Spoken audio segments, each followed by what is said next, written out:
Welcome to on record. Welcome to on record. இன்றைக்கு நம்மோடு நேர்காணலுக்காக சிறப்பு விருந்தினராக மூத்த ஊடகவியலாளர் திரு ஜென்ராம் அவர்கள் இணைந்திருக்கிறார். அவரோட சார் வணக்கம். வணக்கம் இந்திரா. நேற்று தமிழ்நாடு முதலமைச்சர் மு.க. ஸ்டாலின் அவர்கள், திமுக தலைவர், எதிர்கட்சிகள் அடங்கிய ஒரு அனைத்து கட்சி கூட்டத்தை கூட்டியிருந்தார். எதிர்கட்சி அப்படின்ற அடிப்படையில ஒன்றிய பாஜக அரசுக்கு எதிர்நிலைப்பாட்டில் இருக்கக்கூடிய அனைவருக்குமே அறிவிப்பு கொடுக்கும். அதிமுக பாஜக தவிர தவேக, அதிமுக, பாஜக, நாம் தமிழர், தமிழ் மாநில காங்கிரஸ் மற்றும் பாமக ஆகியோரை தவிர கிட்டத்தட்ட 45க்கும் மேற்பட்ட கட்சிகள், தேமுதிக உட்பட கலந்து கொண்டிருக்கிறார்கள். கூட்டம் நடைபெற்று முடிந்த பிறகு இன்றைக்கு திமுக எஸ்ஐஆருக்கு எதிராக வழக்கு பதிவு செய்வதாக அறிவித்திருக்கிறார்கள். அனைத்து கட்சியுமே வழக்கு தொடர்வது அப்படின்னு தான் நேற்று முடிவு செய்திருந்தார்கள். இந்த முடிவை தமிழ்நாடு அரசாங்கமா எடுத்திருக்க முடியாதா? ஏன் திமுகவாக இதை முன்னெடுக்க வேண்டியிருக்கு? தமிழ்நாடு அரசாங்கமாக அந்த விஷயத்தை எடுக்க முடியாது. ஏன்னா கட்சிகள் தான் மக்கள் பிரதிநிதித்துவ சட்டத்திலிருந்து அதை கையாள வேண்டும். அரசு தேர்தல் ஆணையம் தமிழ்நாடு அரசோடு தொடர்புடையதாக பார்க்க முடியாது. அரசியல் கட்சிகளோடு, தேர்தலோடு தொடர்புடையது அரசியல் கட்சிகள் தான், அரசு இல்லை. அதனால தங்களுக்கான சந்தேகங்களை கட்சிகள் தான் தேர்தல் ஆணையத்தின் முன்னால எழுப்ப முடியும்.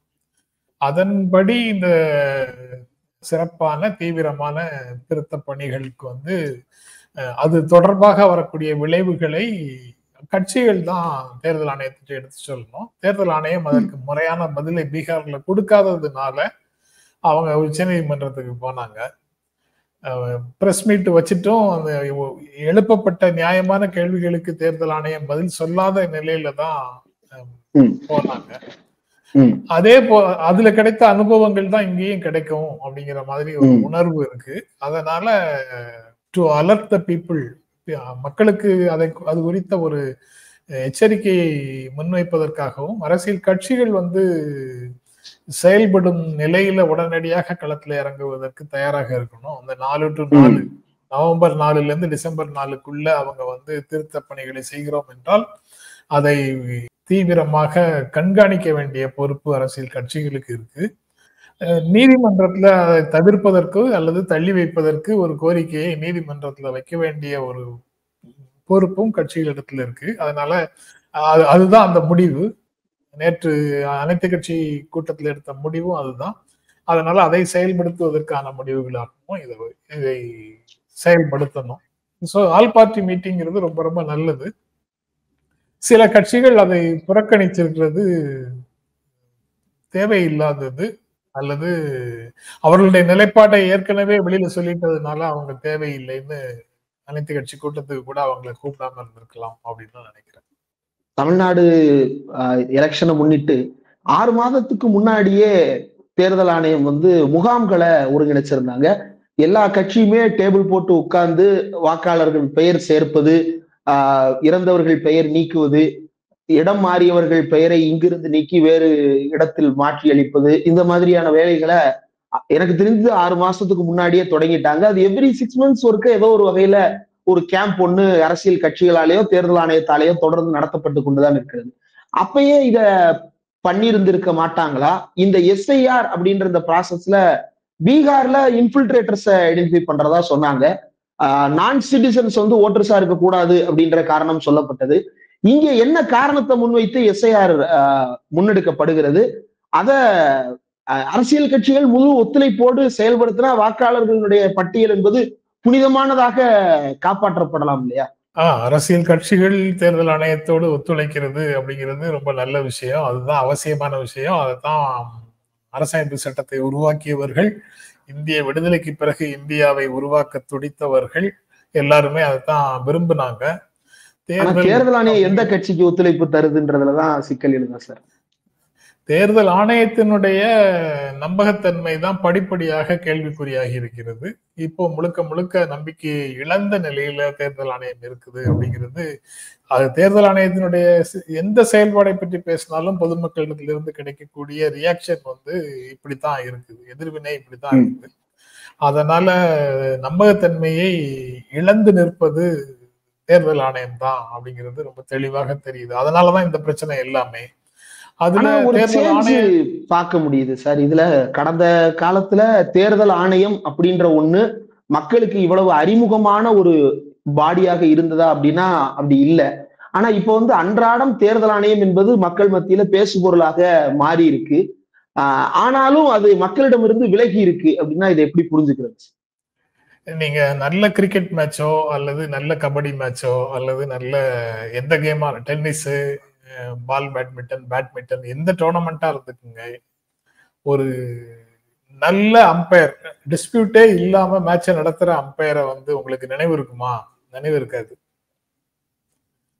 தப்பான முடிவுகளை சொல்லக்கூடிய வித்தியாசமாக செய்பவர்கள் தான் ஞாபகம் இருப்பாங்க.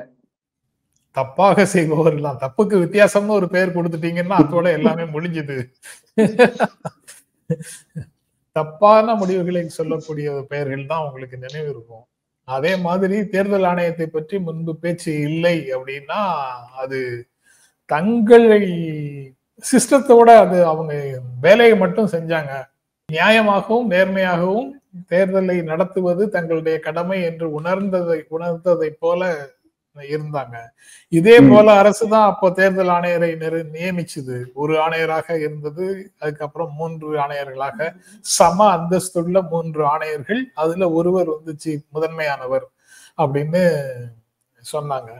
அதெல்லாம் நடக்கும்போது அரசு தான் எல்லா வேலையும் செஞ்சது. இப்ப இடையில வந்த நீதிமன்ற தீர்ப்பின்படி உச்சநீதிமன்றத்தின் தலைமை நீதிபதி ஒருவராக இருக்கணுங்கிற தேர்வுக்குழுல இருக்கணும்னு சொன்னது இடையில வந்தது. அதற்கு முன்னால வரைக்கும் தேர்தல் ஆணையம் சிக்கல் இல்லாம பெயரோட தான் இருந்தது. ஆனா ஒரு தேர்தல் ஆணையராக இருக்கும் போதும் அரசு தான் நியமித்தது, 3 பேர் இருக்கும் போதும் அரசு தான் நியமித்தது. ஆனா திடீர்னு யாராவது ஒருத்தர் அங்க ரிசைன் பண்ணி விஆர்எஸ்ஓ அல்லது ரிசிக்னேஷனோ கொடுத்துட்டு 24 மணி நேரத்துக்குள்ள அவர்களை ரிலீவும் பண்ணி அடுத்த 24 மணி நேரத்துக்குள்ள தேர்தல் ஆணையராக நியமிக்கவும் செய்து அவர்கள் பொறுப்பேற்கவும் செய்யற மாதிரியான ஒரு தேவையற்ற அவசரம் காட்டப்படுகிறது. தேவையற்ற ஏதாவது ஒண்ணு செய்துகிட்டே இருக்கிறாங்க. சந்தேகத்திற்குரிய விதத்துல செயல்பாடு இருக்கு. வெளிப்படையாக செயல்பாடுகள் இல்லை என்ற நிலையில தான் அவங்க மேல சந்தேகம் வருது. தேர்தல் பிரச்சாரங்களின் போது பொறுப்புமிக்க பதவிகளில் இருப்பவர்கள் செய்யக்கூடிய விதி மீறல்களை கண்டுகொள்ளாமல் இருக்குது. இப்படி பல்வேறு அப்படி பென்டப் உணர்வுகள் வந்து மக்களிடத்துல வந்துருச்சு. அடக்கி பல்வேறு விஷயங்களை கடந்து வந்திருக்கிறாங்க. அது இந்த சீசன்ல ரொம்ப அதிகமாக மக்களிடம் இருந்து வெளிப்படுகிறது. அதுலதான் அந்த நம்பகத்தன்மை இல்லை, இவிஎம் மேல சந்தேகம், அதெல்லாம் உண்மையாக கூட இல்லாம இருக்கலாம். ஆனா இவிஎம் தொடர்பாக தேர்தல் ஆணையம் என்ன சொன்னாலும் நம்புறதுக்கு மக்கள் தயாராக இல்லை. ஏன்னா தேர்தல் ஆணையம் ஆளும் கட்சியோடு 2 கலந்து இருக்கிறது, கூட்டணியில இருக்கிறது அப்படின்னு மக்கள்ல பெரும் பகுதியினர் நம்ப தொடங்கிட்டாங்க. அதனால இந்த சிக்கல்கள் திரும்ப வந்து கொண்டே இருக்கிறது. மக்கள் பிரதிநிதித்துவ சட்டம் எதிர்பார்க்கக்கூடிய வகையில ஆளும் கட்சியும் செயல்படுறது இல்லை, தேர்தல் ஆணையமும் செயல்படுறது இல்லை, தேர்தல் பிரச்சாரங்களில் தேர்தல் காலங்களில் செயல்படுவது இல்லை. அதனால இந்த மாதிரியான ஒரு சூழல்ல வந்து நிற்கிறோம். எஸ்ஐஆரும் புதிதாக நடப்பது இல்லை, கடந்த காலத்துல நடப்பதே தெரியாமல் நடந்து முடிஞ்சதுதான். ஆனா இதை சாக்கு வச்சு வேறு சில அரசின் திட்டங்களை, ஆளும் கட்சியினுடைய அரசியல் திட்டங்களை வேறு வழிகள்ல இதை சாக்கு வச்சு செய்து முடிக்கலாம் அப்படின்னு அவங்க முயற்சி செய்கிறார்களோ, அந்த குடியுரிமை சம்பந்தப்பட்ட விஷயங்களை அவங்க செய்யறாங்களோ அப்படிங்கிற சந்தேகமும் சேர்ந்து வருவதால இந்த கேள்வி வந்து மக்கள் மத்தியில எழுந்து நிற்கிறது. நீங்க இந்த ஆளும் தரப்பினுடைய கோரிக்கைகளை நிறைவேற்றுகிற அப்படின்ற இடத்தான் வந்து தாவேக்காவும் அண்டர்லைன் பண்றாங்க சார். 2 ஆளும் தரப்புமே ஒன்றோடு ஒன்று ஒரு கூட்டு வைத்து கொண்டு நீங்க எஸ்ஐஆர் பண்ற மாதிரி பண்ணுங்க, நான் எதிர்க்கிற மாதிரி எதிர்க்கிறேன், மக்களை பிரச்சனையில இருந்து டைவர்ட் பண்ணிடலாம் அப்படின்னு கபட நாடகம் ஆடுவதாக பனையூர்ல இருந்து காட்டமான அறிக்கை வந்திருக்கு சார். ரொம்ப அபத்தமானது ஒரு அறிக்கை. அதிகாரம் என்பது இந்திய அரசமைப்புக்குள்ள எங்கே எப்படி குவிந்து கிடக்கிறது என்ற சாதாரண புரிதல் கூட இல்லாதவர்கள் தான் மாநில அரசிடம் எல்லா அதிகாரங்களும் இருக்கிறதாக ஒரு கற்பனையில சொல்லுவாங்க. ஒன்றிய அரசு அதிகாரத்தையும் மாநில அரசு அதிகாரத்தையும் சமமாக பாவிக்கிறோம் அப்படின்னு சம்பந்தம் இல்லாம ஒரு நிலைப்பாட்டையும் எடுப்பாங்க. ஒடுக்கப்படுபவரையும் ஒடுக்குபவரையும் சமமாக பாவித்தல், அப்படியா சார்? சமமாக பாவித்தல், ஆமா, நடுநிலையாக இருப்பது அப்படின்னு அவங்க நினைக்கிறாங்க. அது இடைநிலையா இருக்கிறதா சார்? இடைநிலையில் கூட இல்ல, அது முழுக்க முழுக்க அதிகாரத்தை சார்ந்து இருக்கிறது தான். அது அதிகாரத்துக்கு அடிபணிந்து இருப்பது தான். அது அந்த அதிகாரம்ங்கிறது ஒன்றிய அரசுடைய அதிகாரம் தான். ஒன்றிய அரசுக்கு எதிராக வாய் திறப்பதற்கு அவர்கள் தயாராக இல்லை அப்படிங்கறதான் அந்த கூட்டத்தில் கலந்து கொள்ளாமல் இருப்பதிலிருந்து நாம புரிஞ்சுக்க முடியும்.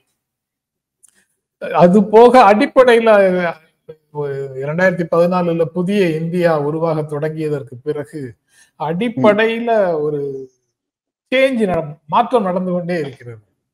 அதாவது தேர்ந்தெடுத்துட்டீங்கல்ல, அதுக்கப்புறம் எல்லாமே நாங்க பாத்துக்குவோம், நீங்க உங்ககிட்ட கருத்து கேட்கணும், கருத்தொற்றுமைக்காக எதிர்கட்சிகளோட மற்ற கட்சிகளோட பேசணும் அப்படிங்கிற மாதிரி ஜனநாயக நடைமுறைகள்லாம் ஒன்னும் தேவையில்லை.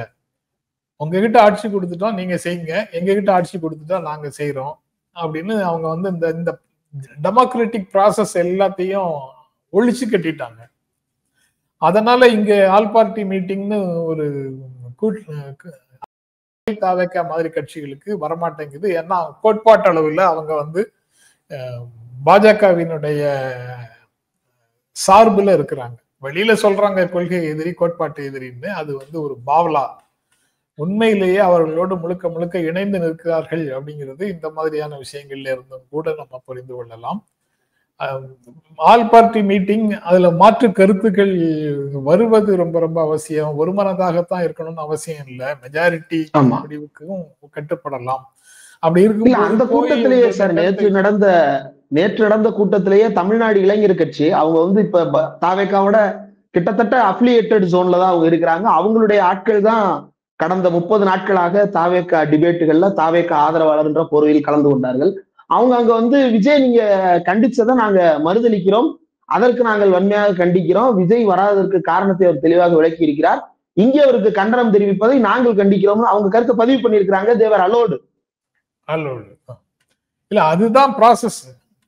ஜனநாயக நடைமுறைங்கிறது அதுதான், அப்படிதான் இருக்க முடியும். ஜனநாயக நடைமுறைகளை மறுக்கக்கூடியவர்களாக தாவேக்கா இருக்கிறாங்க. அவர்களுக்குள்ள இருக்கிறது ஒரு எதேச்சதிகார மனநிலை தான் அப்படிங்கிறது ஒவ்வொரு இடத்துலையும் பார்க்க முடியுது. பாரதிய ஜனதா கட்சியும் கிட்டத்தட்ட அதே மாதிரி தான் இருக்கு. அதே மனநிலையை தான் அதிமுகவும் வெளிப்படுத்தி கொண்டிருக்கிறது. அவங்க எல்லாரும் ஒரே லைனுக்குள்ள வந்து நிற்கிறாங்க.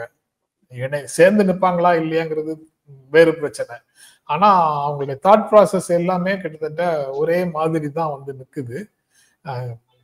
அது அந்த வகையில தான் இவங்க வந்து ஒதுங்கி இருக்கிறாங்க. அவங்க அறிக்கைகள்ல சொல்லி இருக்கிறது அது திமுகவின் கபட நாடகம் அப்படின்னு சொல்றதெல்லாம் ரொம்ப சிறுபிள்ளைத்தனமானது. திமுக மேல விமர்சனம் செய்வதற்கு ஏராளமான பிரச்சனைகள் இருக்கு. அதையெல்லாம் அறிந்து கொள்ள கூட அவங்களுக்கு தெரியாத அரசியல் கட்சியாக அவங்க இருக்கிறாங்க. அதனால அவங்க இப்படிதான் செயல்படுவார்கள் அப்படின்னு தான் தோணுது. அதுல அவங்க வலியுறுத்தினதுல ரொம்ப ஆச்சரியத்தை தந்தது வந்து வேட்புமனு தாக்கல் செய்வதற்கான கடைசி நாள் முடிந்த பிறகு புதிய வாக்காளர்களை சேர்க்கக்கூடாது அப்படின்னு நேற்று ஒரு வலியுறுத்தல் கொடுத்திருக்கிறாங்க. இதுக்கு முன்னாடி அப்படி நடந்திருக்கிறதா, இனி அப்படி நடப்பதற்கான வாய்ப்பு இருக்கிறதா, அதை பத்தி என்ன நினைக்கிறீங்க சார்? வேட்புமனு தாக்கலுக்கு பிறகு இல்லாத விஷயங்களை இருப்பதாக சொல்லி அதை ஒரு கோரிக்கையாக வச்சுட்டோம்னா நாங்க செய்யறது எல்லாம் சரி அப்படின்னு நான் சொல்லிக்கலாம். நீங்க சொல்லாத ஒன்றை சொன்னங்கிறது தான் அங்க முக்கியமானதாக இருக்கு. அது நடந்த ஒன்றாக இருக்கா அப்படிங்கிறது கேள்வியாக இருக்கு. இந்த மாதிரி திணறிக் கொண்டிருக்கிறார்கள். அதனால அவர்களுக்கு இது போன்ற விஷயங்கள்ல தேர்தல் ஆணையம் கூட்டத்துக்கு வந்து இது போன்ற விஷயங்களை பிராக்டிக்கலா பேசுறதுக்கு கூட ஆட்கள் இல்லை. அதனால அவங்க பெரிய வலை கொண்டு தேடிட்டு இருக்கிறாங்க அப்படின்னு தான் நினைக்கிறேன். ஆட்களை தேடிக்கொண்டிருக்கிறார்கள் அப்படின்னா ஏற்கனவே தேடி ஒரு சிலரை கண்டுபிடிச்சு இன்னைக்கு கூட்டம்லாம் நடத்தி இருக்கிறாங்க சார். முன்னாள் IAS முன்னாள் IPS அதிகாரிகளை வைத்து தொண்டரணி உருவாக்கி இருக்கிறாங்க சார். சரி, அப்போ MLM பேட்டர்ன்ல தானே அவங்க ஆள் சேர்க்கிறாங்கன்னு சொன்னீங்க. அவங்க எல்லாம் ஒரு செட்டு சேர்ந்தாங்கன்னா அவங்க இன்னொரு செட்டுக்கு பிடிச்சு கொடுக்கணும்ல. ஓ, முன்னாள் IPS. Okay okay okay, right sir. பல லேயர்களை வந்து ஒரு சென்டென்ஸ்ல உணர்த்திட்டீங்க. கம்மிங் பேக் டு எஸ்ஐஆர், உச்ச நீதிமன்றத்துல ஏற்கனவே பீகார் வழக்குல இன்னும் ஃபைனல் ஆர்டர் வரல எஸ்ஐஆர் சரியா தவறான்னு. ஆனா ஒரு விஷயத்துல கன்சர்ன்டு பார்ட்டிஸ், அதாவது பங்கேற்பாளர்கள் அவ்வளவு பேருக்கு சந்தேகம் இருக்கு. பாஜகவை தவிர எதிர்நிலையில் இருக்கக்கூடிய அவ்வளவு கட்சிகளுக்கும் இந்த நடைமுறையில சந்தேகம் இருக்கு. அவங்கதான் வந்து பார்ட்டிசிபென்ட்ஸ் ஆஃப் திஸ் எலெக்ஷன். அந்த பார்ட்டிசிபென்ட்ஸ்ல வந்து 99% பேர் டிஸ்பியூட் ரைஸ் பண்ணதற்கு பிறகும் கூட இந்த எலக்டோரல் ப்ராசஸ்க்குள்ள நடக்கிற இந்த எஸ்ஐஆர் வந்து அது நடக்கிறது நடக்கட்டும், இது சரியா தப்பான்றத பின்னாடி பாத்துக்கலாம் அப்படின்னா, கொலை நடக்கட்டும், அது சரியா தப்பான்றத பின்னாடி சொல்றேன்ற மாதிரி இல்லையா சார்? அப்படித்தான் ஆகும். இந்த தேர்தல் முடிவுக்கு பிறகு ஒருவேளை எஸ்ஐஆர்ல இது ஒரு 60 லட்சம் பேரை நீக்கியது தவறு அப்படின்னு ஒரு தீர்ப்பு சொன்னாங்கன்னா, அப்போ மேண்டேட் வந்து செல்லாதுன்னு சொல்லுவாங்களா? சொல்லுவாங்களா? எலக்டோரல் பாண்ட்ல அப்படி சொல்லல, பாபர் மசூதி வழக்குல அப்படி சொல்லல, மணிப்பூர்ல அப்படி சொல்லல, குஜராத்ல அப்படி சொல்லல. அதான் அப்படி எதுவும் சொல்ல மாட்டாங்கல்ல. அப்புறம் அதுதான் பிரச்சனை. அப்ப இது வந்து ஒரு எனேபிளிங் ஆன்டி டெமோக்ராட்டிக் ப்ரொவிஷனா மாறிடாதா சார்? அதாவது நீங்க சரியாக சொன்னீங்க. வேற என்ன, எலக்டோரல் பாண்ட்ஸ பத்தி தேர்தல் பத்திரங்கள் வரும்போது கோட்பாட்டளவுல, அதாவது சட்ட ரீதியாகவே அது வந்து அன்கான்ஸ்டிடியூஷனல்னு நல்லிஃபை பண்ணிட்டாங்க. ஆனா நீங்க வசூலித்த காசை வந்து திருப்பி கொடுக்கல, அல்லது திருப்பி கொடுன்னு சொல்லல. ஓகேயா? அது தனி. இதுல அப்படி அன்கான்ஸ்டிடியூஷனல் எஸ்ஐஆர் அப்படின்னு சொல்ல மாட்டாங்க. ஏன்னா எஸ்ஐஆருக்கான கான்ஸ்டிடியூஷனல் ப்ரொவிஷன் இருக்கு, சட்ட வழியில அதை செய்யணும்னு இருக்கு. ஒரு அதாவது இந்திய குடிமக்களுக்கு வாக்குரிமையை உறுதி செய்ய வேண்டியதுதான் தேர்தல் ஆணையத்தினுடைய பொறுப்பு. அந்த சொல்லுக்கு பின்னால இவங்க வந்து சிட்டிசன்ஷிப்பை செக் பண்றதையும் நியாயப்படுத்துறாங்க. அது இல்லாதவர்களை வாக்காளர் பட்டியலிருந்து நீக்குவதையும் நியாயப்படுத்துறாங்க. அந்த ஏரியால இவர்கள் செயல்படுத்துகின்ற முறை அது ஏற்கக்கூடியதா இல்லையாங்கிறது தான் கிட்டத்தட்ட சுப்ரீம் கோர்ட்ல இருந்து வரும். எஸ்ஐஆர ஒட்டுமொத்தமாக அவங்க ரிஜெக்ட் பண்ண மாட்டாங்க சுப்ரீம் கோர்ட்னு நான் எதிர்பார்க்கிறேன். நான் நினைக்கிறேன், அசம்ஷன் தானே. அவங்க என்ன சொல்லுவாங்கிறது தெரியாது,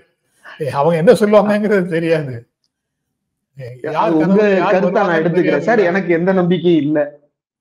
அதான், நீங்க எந்த நம்பிக்கையும் நீங்க இல்லாமலே இருங்க. ஏன்னா யார் கனவுல யார் வருவாங்கன்னு எனக்கு தெரியாதுன்ற ஒரு தர்க்க நியாயத்தின்படி நான் அப்படி ஒரு தீர்ப்பு வரலாம்னு நான் எதிர்பார்க்கிறேன். ஆமா சார், பல பூஜைகள் நடக்கலாம், சிறப்பு விருந்தினர்கள் வரலாம், பல கனவுகள் வரலாம், பல நம்பிக்கைகளின் அடிப்படையில முடிவெடுக்கலாம்.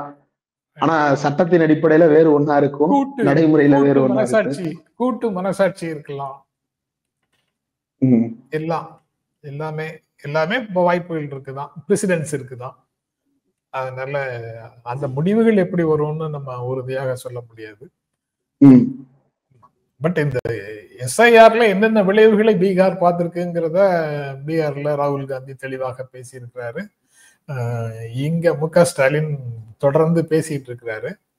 முதல்ல இருந்தே பீகார்ல அந்த பிரச்சனை ஒரு முக்கியமான வடிவெடுக்கும் போதே இங்கிருந்து தமிழ்நாடு முதலமைச்சர் பேசிக்கிட்டே இருக்கிறாரு. இப்போ கேரளாலையும் நாளைக்கோ நாளை மறுநாளோ அனைத்து கட்சி கூட்டம் கூட்டியிருக்கிறாங்க இதுக்கு எதிராக. வெஸ்ட் பெங்கால்லையும் 4ஆம் தேதி நாளைக்கு வந்து ஒரு பேரணிக்கான அறைகூவலை மேற்கு வங்க முதலமைச்சர் கால் கொடுத்திருக்கிறாங்க. இந்திய குடிமக்களுக்கு வாக்குரிமைங்கிற பெயர்ல நீங்க சான்றுகள் கொடுக்காத பலருக்கு வாக்குரிமையை பறித்து விடுவீர்களோ அப்படிங்கிற ஒரு அச்சத்தை எல்லா இடங்கள்லயும் வெளிப்படுத்துறாங்க. அதை ரொம்ப இயல்பானதாக, அப்படி நடக்கக்கூடிய விஷயங்களை ரொம்ப இயல்பானதாக்குவதற்கு ஒரு முயற்சி நடக்குது. அதாவது எத்தனை பேர் இறந்து போறாங்க ஒரு மாசத்துக்கு, ஒரு தொகுதியில ஒரு மாசத்துக்கு எத்தனை பேர் இறந்து போறாங்க, அவர்களுடைய பெயரை எல்லாம் நீக்கினாலே நீங்க சொல்ற லட்சக்கணக்கான நம்பர் வந்துருது இல்ல 234 தொகுதிக்கும். சார் ஒரு டவுட் சார், இப்போ அப்படின்னு சொல்றாங்க. எதையும், அதாவது இந்தியாவில் இருக்கக்கூடிய எந்த ஆவணத்தையோ ஏதோ ஒரு ஆவணத்தையோ பின்னாடி லிங்க் பண்ணிடுறாங்க. எலக்ட்ரிசிட்டி பில்லு ஆதாரோட லிங்க்டு, பேன் கார்டு ஆதாரோட லிங்க்டு, எல்லாமே ஆதாரோட லிங்க்டு. பெர்த்தும் டெத்தும் கூட ஆதாரோட லிங்க் பண்ணி ஆல்ரெடி அதன் அடிப்படையில தான் ஆதார்ல அதை பதிவு பண்றாங்க. டெத் சர்டிபிகேட்டையும் எபிக் நம்பரையும் ஒன்னா சேர்த்துட்டா செத்தவங்க பேர் ஆட்டோமேட்டிக்கா வெளியேறிடுங்க சார். ஆமா, ஆனா ஆதார் வந்து நம்பகமான ஆவணம் அல்ல. அது ஒரு அடையாளத்துக்கானது. அவங்களே கொடுத்த ஓட்டர் ஐடியே நம்பகமான அடையாளம் இல்லைங்கும் போது வேற எதுதான் சார் நம்பகமா இருக்கும்? நீங்க அடிப்படையாக எடுத்துக்கிறாங்கல்ல, அது 2024 மக்களவை தேர்தலில் உண்டான வாக்காளர் பட்டியலும் இல்ல. அது 2004 அந்த ரேஞ்சில போறாங்க. 2004 மக்களவை தேர்தல் அந்த மாதிரியான பட்டியல் எடுக்கிறாங்க. அப்ப ஒரு 20 வருடங்கள் இடையில இருக்குது. இந்த 20 வருடங்களுக்குள்ள பல இடங்களுக்கு மாறி இருப்பாங்க. மாறிய இடத்துக்கு போய் அங்கு வந்து புதிதாக வாக்காளர் பட்டியலில் தன்னை சேர்த்து கொண்டு ஊர்ல இருந்த படிக்கிற காலத்துல இருந்த இடத்தை அல்லது அங்கு முன்பு வேலை பார்த்த இடத்துல இருந்த வாக்காளர் பட்டியலில் தன்னுடைய பெயரை நீக்கி முறையாக எல்லாவற்றையும் செய்தவர்களும் இருக்கக்கூடும். அதே சமயம் சொந்த ஊருக்கு நம்ம திரும்பி போயிடுவோம் அப்படிங்கிற நம்பிக்கையில இந்த ப்ராசஸ செய்யாம தேர்தலுக்கு தேர்தல் ஊருக்கு போய் ஓட்டு போட்டுட்டு இருக்கிறவங்களும் இருக்கக்கூடும். சென்னை மாதிரி இடங்களுக்கு வந்திருக்கிறது தற்காலிகமானது. இங்க இருந்து நம்ம கொஞ்சம் வாழ்க்கையில ஸ்டெபிலைஸ் ஆயிட்டோம்னா ஊர்ல போய் ஏதாவது ஒரு தொழில்ல செய்துக்கலாம். அங்க நம்ம இயல்பான வாழ்க்கையோடு பழைய வாழ்க்கையோடு சேர்ந்து இந்த ஒரு வேலையும் வந்ததுன்னா ரொம்ப கம்ஃபர்டபுளா இருக்கலாம், சென்னையில கஷ்டப்பட வேண்டியது இல்லைன்னு நினைக்கிறவங்க பலர் இருக்கிறாங்க. அதனாலதான் சில குறிப்பிட்ட சமயங்கள்ல இங்கிருந்து லட்சக்கணக்கான ஆட்கள் வந்து ஊருக்கு போறாங்க. அந்த மாதிரி இருக்கக்கூடியவர்கள் வாக்காளர் பட்டியலில் இருந்து அங்கிருந்து தன்னுடைய பெயரை நீக்கி இருக்க மாட்டார்கள். அந்த மாதிரி ஆட்கள் எல்லாம் இங்கேயும் பட்டியல சேர்ந்திருக்க மாட்டாங்க. ஆமா, அந்த ப்ராசஸ்லாம் தான் இப்போ பெரிய சிக்கலாகும். ஆதரவற்றவர்களாகவே திரிங்கடா அப்படின்றதானே சார் அதனுடைய அர்த்தம்? அதான் அதுலதான் எவ்வளவு தூரம் முறையாக செயல்படுவாங்க. இப்ப நம்ம சொல்ற ஆட்களாவது எங்கேயாவது ஒரு இடத்துல வேலை பார்ப்பாங்க, இணையத்தோடு டிஜிட்டல் இந்தியாவோடு தொடர்புடையவர்களாக இருப்பாங்க, அவங்க வந்து செய்து கொள்வதற்கு வசதி இருக்கு. அல்லது எனக்கு அதெல்லாம் தெரியலன்னா நான் இந்திரகுமார்கிட்ட கேட்டு உடனடியாக அதை செய்வதற்கான வாய்ப்பு இருக்கு. ஆனா இந்த மாதிரி எல்லாம் இல்லாம கடுமையான வடகிழக்கு பருவமழை சுத்தி சுத்தி அடிக்கிற ஒரு பீரியட்ல நீங்க தமிழ்நாட்டுக்குள்ள எஸ்ஐஆர் பண்ண போறான்னு வந்தீங்கன்னா எப்படி? அதுதான் பெரிய கேள்வி. ஸ்பெஷல் இன்டென்சிவ் ரிவிஷனா சவேஜ் இன்டென்சிவ் ரிவிஷனா அப்படின்றது தெரியாத அளவுக்கு அதனுடைய நடைமுறையில பஞ்சாயத்துகள் கூடியிருக்கு. இதுல இன்னொரு பகுதி பேசப்படாம விடுபட்ட பகுதியா நான் கருதுறது அனைத்து கட்சி கூட்டம் அப்படின்ற அந்த கலெக்டிவ் கன்சென்சஸ ஏற்படுத்துறது. இதுல வந்து கடந்த காலத்தை விட இந்த 4 ஆண்டுகள்ல இந்த கருத்து ஒற்றுமை, ஓர்மை கருத்து அப்படின்றது ஒரு பக்கம், அதற்கு எதிராக கருத்து ஒற்றுமை அப்படின்ற அணி ஒரு பக்கம் அப்படின்னு தான் அதை பார்க்க வேண்டியது இருக்கு. இந்த 4 வருஷத்துல இந்த அனைத்து கட்சி கூட்டம் அப்படின்றது வெறுமனே சம்பிரதாயமான கூட்டங்களாக அல்லாமல் அது உண்மையிலே ஒரு கலெக்டிவான கன்சென்சஸை உருவாக்குவதற்கான ஒரு நடைமுறையா தமிழ்நாடு அரசோ அல்லது திமுகவோ அதை பின்பற்றுவதை பார்க்க முடிகிறது.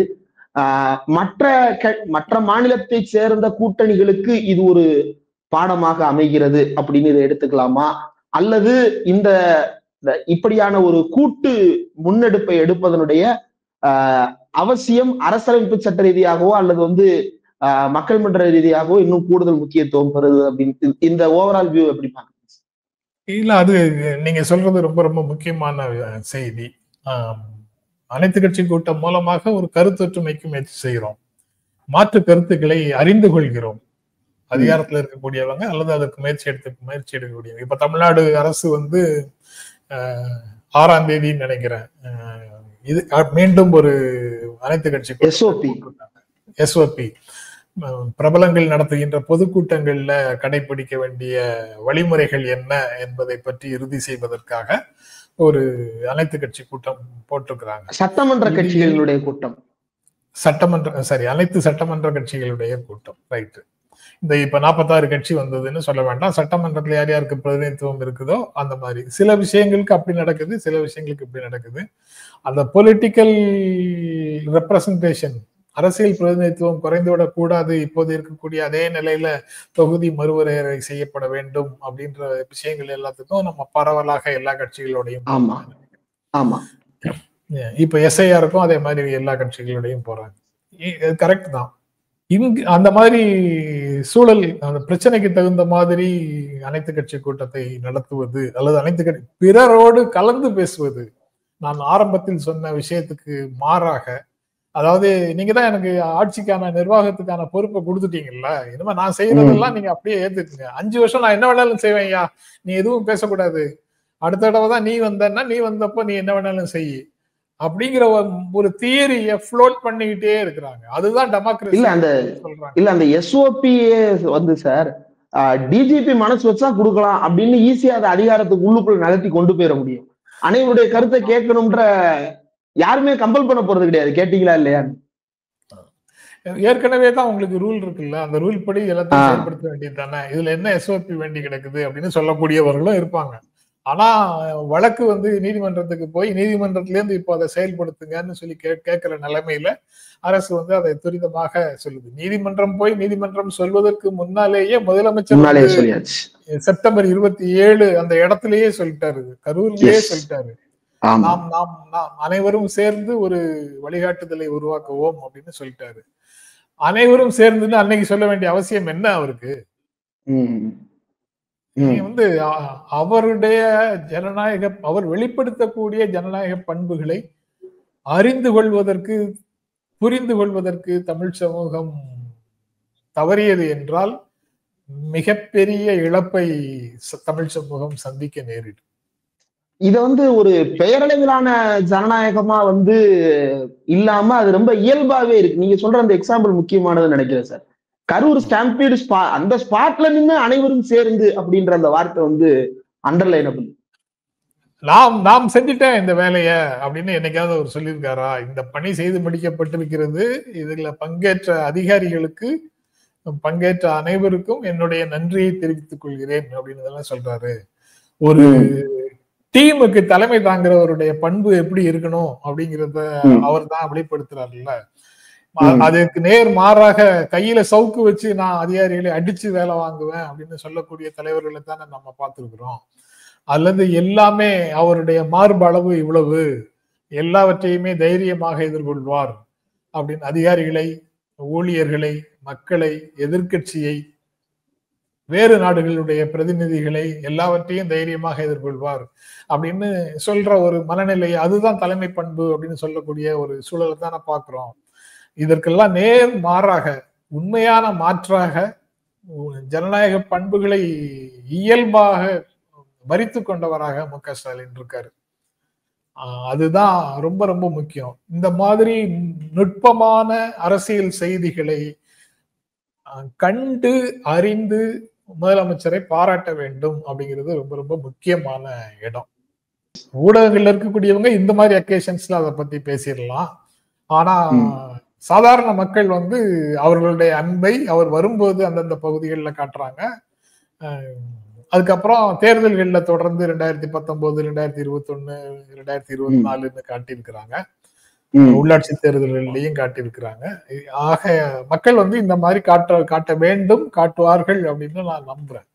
ஏன்னா அது வந்து சாதாரண விஷயம் இல்லை. நம்ம பேசியது வேற ஏதோ ஒன்றை பேச தொடங்கணும். ஆனா இது ரொம்ப ரொம்ப முக்கியமான செய்தின்னு நினைக்கிறேன். அதை பற்றி கூடுதலாக பேசுறேன். இல்ல, இதுவும் தொடர்புடையதுதான் சார். நானே ஜனநாயகன் என்று சொல்லுவது வேற, நாம் ஜனநாயகமானவர்கள் சொல்றது வேற. கரெக்ட். நாம் எல்லாரும் சேர்ந்துதான் இந்த ஜனநாயக தேரை இழுத்துட்டு போகணும் அப்படிங்கிறத ஒவ்வொரு செயல்பாட்டிலையும், ஒவ்வொரு துறை சார்ந்த விஷயங்களுக்கும் குழு போடுவது அதனாலதான். இப்ப புதுசா ஏதோ கபட நாடகம் ஆடுவதற்காக அனைத்து கட்சி கூட்டம் எல்லாம் நடக்கல, அல்லது திசை திருப்புவதற்காக இந்த கூட்டம் எல்லாம் நடக்கல. இப்படி எல்லாம் சில கட்சி தலைவர்கள் சொல்லிட்டு தானே இருக்கிறாங்க. அப்படிலாம் இல்லை. இயல்பாகவே அரசுக்கு ஆலோசனை செல்வதற்காக குழு, துறைகள்ல எல்லா விஷயங்களையும் கணக்குல எடுத்து ஒரு ப்ரப்போசலாக ஒரு குழு, அதுக்கப்புறம் அதிகாரிகளும் அரசும் சேர்ந்து அதை செயல்படுத்தலாமா வேண்டாமா, எவ்வளவு தூரம் ஏற்றுக்கொள்வது இல்லை அப்படிங்கறதெல்லாம் அவங்க முடிவெடுத்துக்கிட்டோம். பட் ஒட்டுமொத்தமாக சமூகத்தின் கருத்து அறிந்து ஒரு பேப்பரை பேஸா வச்சுக்கிட்டு அதன் மீது முடிவெடுக்கக்கூடிய இடத்துல நிர்வாகம் இருக்குங்கிறது ஒரு மாதிரியான ஒரு பார்ட்டிசிபேட்டரி டெமோக்ரசி, பங்கேற்பு ஜனநாயகமாக அது இருக்கு. இந்த பண்புகளை பாராட்டி இது மென்மேலும் வளர்வதற்கான வேலையை தான் ஒரு சமூகம் செய்யணும். இதெல்லாம் கண்துடைப்பு வேலை, இதெல்லாம் நாடகம் அப்படின்னு இந்த மாதிரி விஷயங்களை ரிஜெக்ட் பண்ணிட்டு நிராகரிச்சிட்டீங்கன்னா, இது இல்லாத எல்லா விஷயங்களையும் சரி என்று ஏற்றுக்கொண்டு விட்டால் நம்ம சமூகம் அழிந்து போகும், சீர்குலைந்து போகும். நிறைய விஷயங்கள் விவாதிச்சிருக்கோம் சார். அதுல குறிப்பா இந்த விஷயத்த நம்ம மட்டும்தான் விவாதிச்சிருக்கோம்னு நினைக்கிறேன். இந்த அனைத்து கட்சி கூட்டம் அல்லது இந்த பங்கேற்பு ஜனநாயகம் அல்லது தமிழ்நாட்டுல எல்லா கொள்கை முடிவுகளுமே அது ஒரு கூட்டு முயற்சியின் அடிப்படையில, ஒரு கூட்டு கருத்தின் அடிப்படையில தான் எல்லா கொள்கை முடிவுகளையுமே டிசைட் பண்ணியிருக்கிறாங்க. சுருக்கமாக சொன்னா அது மாநிலத்தினுடைய கருத்தாக, மாநிலத்தினுடைய கருத்தொற்றுமையாக வர்ற ஒரு கருத்து மாநிலத்தின் கருத்தாக வெளியில வருது. ஜனநாயக விழுமியங்கள், ஜனநாயக உணர்வுகள், ஜனநாயக விழுமியங்கள் அவை எல்லாம் மேலும் மேலும் செழுமைப்படுத்தப்படுகிறது. அப்புறம் வெளிப்படையான விவாதங்கள், வெளிப்படையான உரையாடல்கள், இதன் மூலமாக அதிலிருந்து ஒரு கருத்தை எட்டுவதற்கு இடமளிக்கிறது அனைத்து கட்சி கூட்டம் போன்ற அல்லது குழுக்கள் மூலமாக.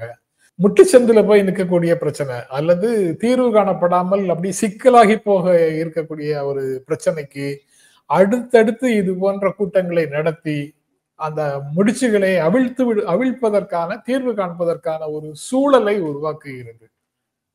இப்படி அந்த கலந்து ஆலோசித்தல் அப்படிங்கிறதுக்கான நன்மை சாதாரணமாக இரண்டு மனிதர்கள் அப்படின்னு பார்த்தாலும் சரி, குடும்பத்திலேயா இருந்தாலும் சரி, அலுவலகங்கள்ல இருந்தாலும் சரி, சமூகத்திலேயாக இருந்தாலும் சரி, பிறரோடு கலந்து ஆலோசிச்சு முடிவெடுக்கிறது அப்படிங்கிறது ரொம்ப அவசியமான ஒன்று. அதுதான் சிறந்த தலைமை பண்பு அப்படின்னு நான் நினைக்கிறேன். அன்பார்ச்சுனேட்லி கெடு வாய்ப்பாக அந்த கருத்தெல்லாம் போய் என் தலையில எல்லாமே இருக்கு, நானே முடிவெடுப்பேன்னு சொல்லக்கூடியவர்களை பெருந்தலைவர்களாக ஏற்றுக்கொள்ளக்கூடிய ஒரு கல்ச்சர், ஒரு பண்பாடு நம்ம நாட்டுக்குள்ள வளர்ந்து வருகிறது.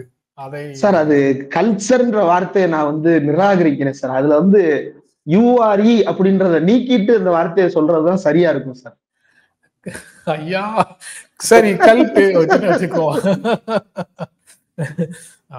அதனாலதான் ஆங்கில சொல்லக்கூடாதுன்னு நினைக்கிறேன்.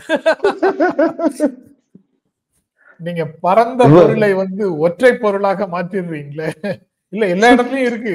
சிலர் கிளைம் பண்றாங்க, சிலர் கிளைம் பண்றது இல்ல, அவ்வளவுதான்.